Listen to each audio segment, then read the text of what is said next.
هطلت الأمطار على المحافظة خلال 24 ساعة الماضية.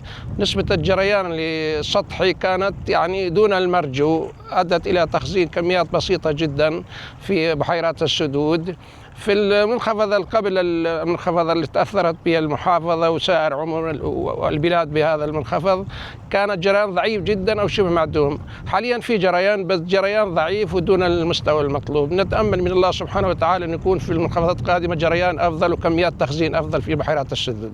بداية أؤكد على أن الحالة الفنية لكامل سدود المحافظة هي بحالة جيدة، ومستعدين لتخزين كامل التخزين الأعظمي للسدود. ساهمت الهطولات المطرية مؤخرا والحمد لله في رفع تخزين السدود بنسب معقولة. وصل تخزين السدود حتى تاريخه 5% من التخزين الأعظمي لكامل السدود.